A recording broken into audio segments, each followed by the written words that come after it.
नवरात्रि का दूसरा दिन देवी के उस स्वरूप को समर्पित है जो तप, संयम और आत्मबल की सर्वोच्च मिसाल है। माता ब्रह्मचारिणी। ब्रह्मचारिणी शब्द को दो भागों से मिलकर बना है। ब्रह्म अर्थात तप, परम, सत्य और ज्ञान, और चारिणी आचरण करने वाली अर्थात वो देवी जो ब्रह्म, तप और सत्य का आचरण करती हैं।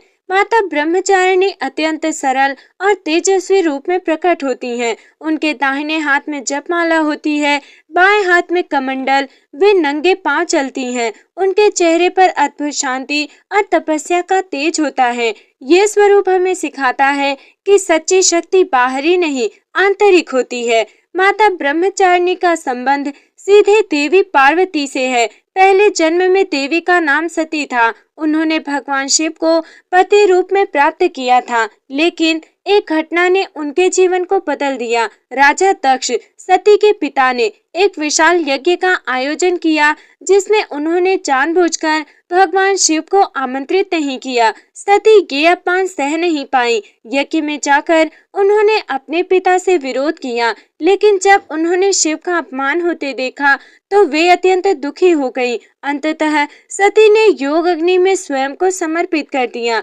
समय बीतने के बाद सती ने पुनः जन्म लिया, इस बार हिमालय के घर पार्वती के रूप में। बचपन से ही पार्वती के मन में भगवान शिव के प्रति अटूट प्रेम था। उन्होंने निश्चय किया कि वे शिव को ही अपना पति बनाएंगी, लेकिन ये मार्ग आसान नहीं था। देवर्षि नारद ने पार्वती को बताया कि भगवान शिव को पाने के लिए उन्हें कठोर तप करना होगा। तब पार्वती ने एक ऐसा संकल्प लिया जिसमें उन्हें ब्रह्मचारिणी बना दिया। उन्होंने राजसी जीवन त्याग दिया और जंगल में जाकर तपस्या शुरू की। माता की तपस्या इतनी कठिन थी कि उसे सुनकर ही आश्चर्य होता है। पहला चरण था, उन्होंने हजारों वर्षों तक केवल फल और फूल खाए। द्वितीय चरण था, उन्होंने केवल सूखे पत्तों पर जीवन बिताया। तीसरा चरण था, उन्होंने पत्ते भी त्याग दिए, इसलिए उनका नाम अपर्णा पड़ गया, जिसे पत्ता भी नहीं खाया जाता। और अंतिम चरण था, कई वर्षों तक उन्होंने निर्जल अर्थात बिना पानी तपस्या की। यह तपस्या की इतनी कठोर थी कि देवता भी चकित हो गए। ऋषि मुनि उन्हें प्रणाम करने लगे। पूरी प्रकृति उनकी साधना से प्रभावित हो गई। देवताओं ने उनकी तपस्या की परीक्षा के लेने के लिए कई बार उन्हें विचलित करने की कोशिश की। कभी उन्हें आराम का सुझाव दिया गया, कभी कहा गया कि शिव कठोर और विरक्त हैं, लेकिन पार्वती का संकल्प अडिग था। उन्होंने केवल एक ही बात कही, मैं जन्म जन्मांतर तक तप करूंगी, लेकिन शिव को ही प्राप्त करूंगी। माता ब्रह्मचारिणी हमें सिखाती हैं, धैर्य सबसे बड़ी शक्ति है। सच्चा प्रेम त्याग मांगता है। लक्ष्य प्राप्त करने के लिए तप आवश्यक है। मन का नियंत्रण ही असली साधना है। भक्तों, समय बीतता गया। वर्षों की तपस्या अब युगों में बदल चुकी थी। देवी पार्वती की साधना इतनी प्रखर हो चुकी थी कि उनके शरीर से दिव्य तेज निकलने लगा। जंगल के पशु पक्षी भी उनके पास शांत हो जाते। ऋषि मुनि उनकी आराधना करने लगे। कहते हैं कि उनकी तपस्या से तीनों लोक, स्वर्ग, पृथ्वी, पाताल प्रभावित होने लगे। देवताओं को चिंता हुई कि यदि ये तपस्या और बढ़ी तो इसका प्रभाव समस्त सृष्टि पर पड़ेगा। देवताओं ने मिलकर विचार किया। ब्रह्मा, विष्णु और अन्य देवता एकत्र हुए। उन्होंने कहा, देवी पार्वती की तपस्या अद्वितीय है। ये केवल प्रेम नहीं, ये ब्रह्म की साधना है। तब ये निर्णय लिया गया कि अब समय आ गया है कि उनकी तपस्या का फल दिया जाए। लेकिन भगवान शिव स्वयं भी पार्वती की निष्ठा को परखना चाहते थे। उन्होंने एक ब्राह्मण का रूप धारण किया और पार्वती के पास पहुँचे। वो ब्राह्मण साधारण दिखता था, लेकिन उसकी वाणी में गहरी बुद्धि थी। उसने पार्वती से पूछा, हे सुंदरी, तुम इतनी कठोर तपस्या क्यों कर रही हो? पार्वती ने शांत स्वर में उत्तर दिया, मैं भगवान शिव को पति रूप में प्राप्त करना चाहती हूँ। ब्राह्मण वेशधारी शिव ने हंसते हुए कहा, शिव वही जो श्मशान में रहते हैं, जिनके शरीर पर भस्म लगी होती है, जिनके गले में सर्प है और जिनका कोई ठिकाना ही नहीं।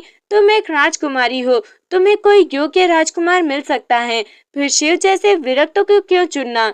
ये सुनकर भी पार्वती तनिक भी विचलित नहीं हुई। उन्होंने दृढ़ स्वर में कहा, आप चाहे जो कहें, लेकिन मेरे लिए शिव ही सर्वोच्च हैं। उनका स्वरूप भले ही साधारण या भयावह लगे, लेकिन वे स्वयं परम ब्रह्म हैं। मैं उन्हें ही अपना पति मान चुकी हूँ और ये संकल्प अटल है। पार्वती की अटूट श्रद्धा देखकर भगवान शिव अत्यंत प्रसन्न हुए। उन्होंने तुरंत अपना वास्तविक स्वरूप प्रकट किया। पूरा वातावरण दिव्य प्रकाश से भर गया। आकाश में देवताओं के पुष्प वर्षा हुई। गंधर्वों ने गान किया। ऋषि मुनि प्रसन्न हो उठे। भगवान शिव ने कहा, हे पार्वती, तुम्हारी तपस्या, तुम्हारा प्रेम और तुम्हारी निष्ठा अद्वितीय है। मैं तुम्हें अपनी अर्धांगिनी के रूप में स्वीकार करता हूँ। यही वो क्षण था जब ब्रह्मचारिणी की तपस्या सफल हुई। भक्तों, ये कथा केवल एक विवाह की कहानी नहीं, बल्कि ये आत्मा और परमात्मा के मिलन का प्रतीक है। पार्वती साधक है, भक्त, शिव परम सत्य है, ब्रह्म है, तपस्या साधना, विवाह आत्मा का परमात्मा में विलय है। भक्तों, माता ब्रह्मचारिणी हमें ये सिखाती हैं कि सच्चा लक्ष्य कभी आसान नहीं होता। विश्वास और धैर्य से हर बाधा पार होती है। बाहरी रूप नहीं, आंतरिक सत्य सब महत्वपूर्ण है। निष्ठा की परीक्षा अवश्य होती है। जब ये समाचार फैला कि पार्वती का विवाह स्वयं भगवान शिव से होने जा रहा है, तो पूरे हिमालय में उत्सव का माहौल छा गया। पर्वतों पर फूल खिल उठे, नदियां मधुर स्वर में बहने लगी, देवताओं ने आकाश से पुष्प वर्षा की। पार्वती के पिता हिमवान और माता मैना अत्यंत प्रसन्न थे। विवाह के लिए पार्वती का श्रृंगार अत्यंत दिव्य था। उन्होंने सुंदर रत्नों से जड़े वस्त्र पहने, उनके माथे पर चमकता हुआ तिलक था। उनकी आंखों में शिव के प्रति प्रेम और समर्पण झलक रहा था। लेकिन उनके मन में एक ही भावना थी, ये विवाह केवल सांसारिक नहीं, बल्कि आध्यात्मिक है। जब भगवान शिव अपनी बारात लेकर आए, तो वो दृश्य अत्यंत विचित्र और अलौकिक था। उनके साथ भूत प्रेत गण और योगी थे। वे स्वयं नंदी बैल पर सवार थे। उनके शरीर पर भस्म लगी हुई थी, गले में सर्प लिपटे हुए थे। ये बारात किसी सामान्य राजा की बारात जैसी नहीं थी। जब माता मैना शिव की बारात देखी, तो वे चिंतित हो गईं। उन्होंने कहा, मैं अपनी सुंदरी पुत्री का विवाह ऐसे वर से कैसे कर सकती हूँ? उन्हें शिव का रूप भयावह लगा। तब देवताओं ने शिव से अनुरोध किया कि वे अपना सौम्य रूप दिखाएं। तभी भगवान शिव ने अपना दिव्य स्वरूप धारण किया। उनका रूप अत्यंत सुंदर और तेजस्वी हो गया। वे आभूषणों से सुसज्जित दिखाई दिए। उनका चेहरा चंद्रमा की तरह शांत और उज्जवल था। ये देखकर माता मैना और सभी उपस्थित जन अत्यंत प्रसन्न हो गए। विवाह वैदिक मंत्रों के साथ संपन्न हुआ। अग्नि को साक्षी मानकर 7 फेरे लिए गए। ऋषि मुनियों ने आशीर्वाद दिया। देवताओं ने पुष्प वर्षा की। ये विवाह केवल 2 व्यक्तियों का नहीं था, बल्कि शक्ति अर्थात पार्वती और शिव अर्थात चेतना का मिलन था। ये विवाह हमें गहरा आध्यात्मिक संदेश देता है। शिव बिना शक्ति के शून्य है, शक्ति बिना शिव के असंतुलित है। दोनों का मिलन ही सृष्टि को संतुलन देता है। इस प्रकार तपस्या करने वाली ब्रह्मचारिणी अब शिव की अर्धांगिनी पार्वती बन गई। ये परिवर्तन दर्शाता है कि तप, संयम और निष्ठा अंततः पूर्णता तक पहुंचाते हैं। भक्तों, इस कथा से हमें ये सीख मिलती है कि सच्चा प्रेम आत्मिक होता है। बाहरी रूप भ्रमित कर सकता है, धैर्य और विश्वास से हर लक्ष्य प्राप्त होता है। जीवन में संतुलन, शिव शक्ति आवश्यक है। भक्तों, अब तक आपने कथा का आध्यात्मिक और पौराणिक पक्ष जाना। अब हम समझेंगे कि नवरात्रि के दूसरे दिन माता ब्रह्मचारिणी की पूजा कैसे करें, कौन से मंत्र बोलें और इसका गहरा आध्यात्मिक अर्थ क्या होता है। नवरात्रि के दूसरे दिन माता ब्रह्मचारिणी की पूजा करने से तप और संयम की शक्ति मिलती है। मन स्थिर होता है, कठिन परिस्थितियों में धैर्य बना रहता है, आध्यात्मिक उन्नति होती है। ये दिन विशेष रूप से उन लोगों के लिए महत्वपूर्ण है जो जीवन में लक्ष्य प्राप्त करना चाहते हैं। प्रातः काल ब्रह्म मुहूर्त में उठें, स्नान करके स्वच्छ वस्त्र धारण करें। सफेद या हल्के रंग श्रेष्ठ माने जाते हैं।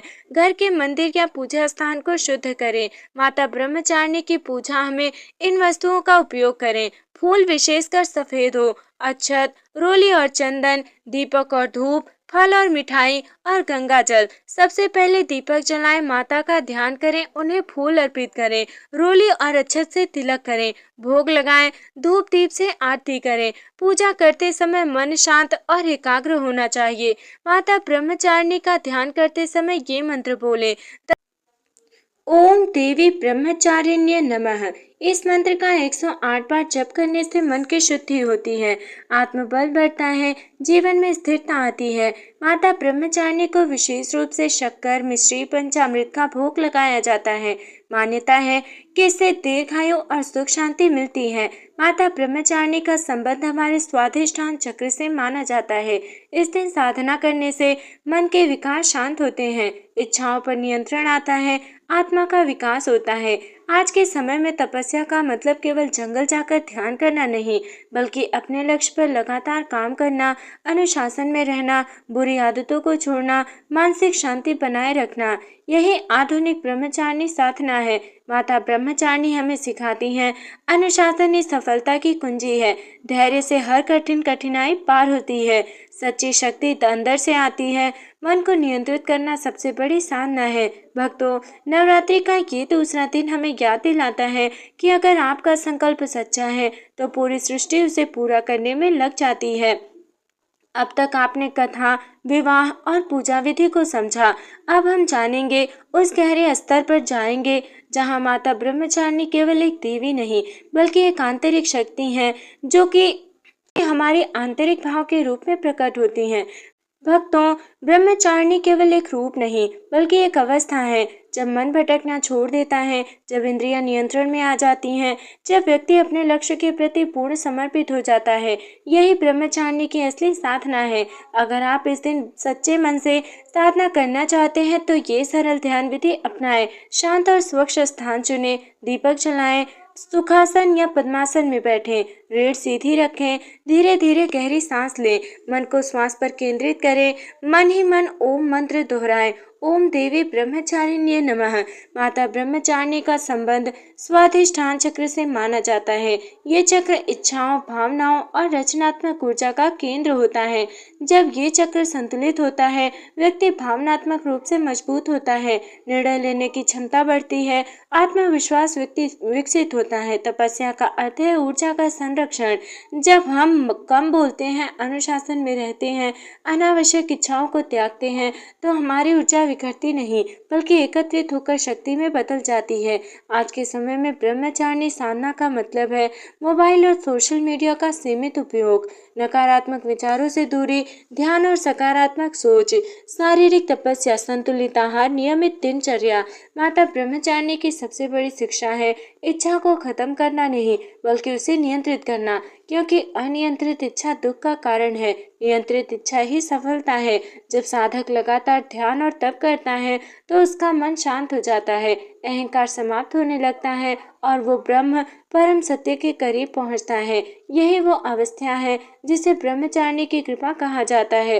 माता ब्रह्मचारिणी हमें सिखाती हैं, अनुशासन ही असली शक्ति है। ध्यान से मन पर नियंत्रण पाया जा सकता है, इच्छाओं को सही दिशा देना जरूरी है। सच्ची सफलता अंदर से शुरू होती है। अगर आप जीवन में स्थिरता, शांति, स्थिर और सफलता चाहते हैं तो ब्रह्मचारिणी की साधना अपनाएं, क्योंकि अंततः जिसने खुद को जीत लिया उसने पूरी दुनिया को ही जीत लिया। तो हे प्रिय भक्तों, नवरात्रि के इस पावन अवसर पर हमने माता ब्रह्मचारिणी की कथा केवल सुनी नहीं, बल्कि उसे जीवन में समझने और महसूस करने का प्रयास किया। ये कथा हमें बताती है तप केवल जंगलों में नहीं, बल्कि जीवन के संघर्षों में होता है।